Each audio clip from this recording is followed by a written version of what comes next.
Let's talk about a tax planning concept almost no one is talking about, but it could honestly save you hundreds of thousands of dollars in your lifetime. If you want to make big tax moves in 2026, you've got to start setting that stage now. So let's get into it. My name's Matt Bontrager, and I've been a CPA for 10 years and am the owner and founder of TrueBooks, which is a firm that specializes in tax planning and accounting and bookkeeping, helping real estate investors and entrepreneurs keep more of the money that they earn. And now you've probably heard this before, right? Diversify your portfolio. Don't go all in on one stock. Don't put all of your money into one tech or crypto deal. That's just smart investing though, right? But here's the thing. Nobody talks about tax diversification. Most people throw their retirement money into one tax bucket and don't realize that they just set themselves up to be hammered by the IRS later in life. And here's what happens. You work hard, you max out your 401k, you follow all of the normal advice, but then at 73, you're forced to start pulling from those retirement accounts. And all of that money that you invested now is taxed at a higher rate than when you earned it. And I see this all the time. Clients who did everything right, but now they're paying 32, 35, 37% in retirement, all because they didn't diversify how their money is invested and ultimately taxed. Here's what you should be doing. Think in 3 buckets, and now let me break them down. Bucket number 1, taxable brokerage accounts. Think of your Vanguards, Fidelity, Robinhood, that type. You fund it with after-tax dollars. You pay taxes each year on the dividends and gains, but these have no age limits, no forced distributions, and full flexibility. This bucket doesn't get enough love, honestly. It's simple, straightforward, and it's liquid. Bucket 2 is a tax-free account, aka your Roth accounts. This includes Roth IRAs, Roth 401ks. You pay tax now, but then it grows tax-free forever, and you can withdraw tax-free into retirement. And if you're under age 40 and not contributing to a Roth, you are missing out. This is a compounding machine. And now bucket 3 is your tax-deferred accounts. Think your traditional 401ks, traditional IRAs or SEP accounts, defined benefit plans, all of that stuff. You get a deduction now, defer the tax until later, which sounds good, right? Until RMDs, required minimum distributions, hit at 73 or 75, depending on when you were born. Then you're forced to take the money out, whether you need it or not. And here's the kicker. Your heirs get 10 years to liquidate those accounts. So if your kids inherit the traditional IRAs during their peak earning years, they're stuck paying top dollar in taxes. Let me give you a quick example. Client is 28 years old, makes 120 grand, and he maxes his traditional 401k every year. Smart move, right? Saves $5,000 a year on taxes. Fast forward 40 years. His portfolio is worth $3.2 million.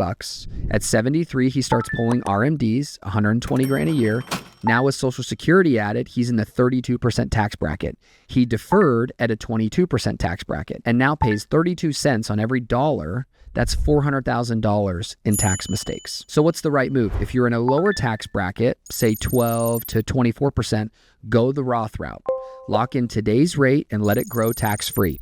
32% or higher, traditional might make sense, but you don't have to go all in. Split the contributions, diversify your buckets just like you would investments. Now, if you're a business owner, here's where it gets really good. You've got tools that most people don't. Solo 401k, you can do the employee and employer contributions. Mega backdoor Roth, that gets you up to $70,000 a year in tax-free growth.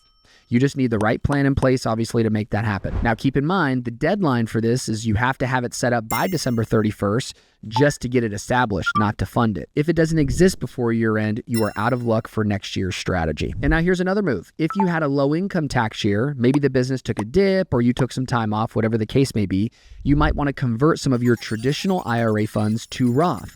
You pay tax on that conversion, obviously, because you got a deduction for it up front. But since you're in a low earning year, it's at a much lower tax rate. And again, this deadline to do that is December 31st as well. So you've got plenty of time now, early in the year, to make this move. Let me rapid fire some common mistakes that I see.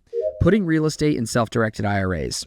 Create tax headaches and financing issues. Using Rob's accounts, which I'm seeing a ton online right now, to buy franchises. Terrible structure, zero tax shield with that kind of move. Now, converting too much Roth in 1 year can be an issue. You could spike yourself into a higher tax bracket. You could be ignoring your state tax rules, which could be an issue here. Not all states treat Roths the same way. Or missing Roth conversions during a zero income year. That is a total missed opportunity. Hiring your kids without documentation. You want to write off and do a Roth IRA, you better have the paperwork to back it up. So here's the bottom line. Don't think about how much you save on taxes this year. Think about when and how your money gets taxed in 30 years. Here's what to do depending on your situation. If you're under, say, 32%, I would go heavy into a Roth account. If you're self-employed, I would establish a solo 401k this month. month.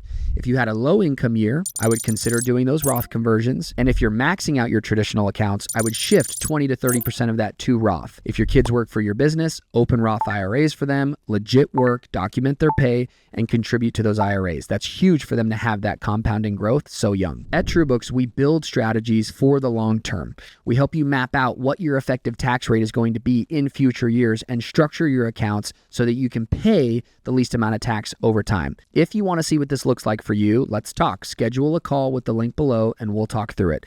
Let's stop optimizing for only this year and start optimizing for the next 30 or 40 years. And if you want to learn more about how high income earners can use these tax strategies to reduce their tax bills in 2026, check out my next video. As always, if you could give the video a like and subscribe and drop any comments for any future topics that you want me to talk about, I'd be glad to cover them. See you in the next one.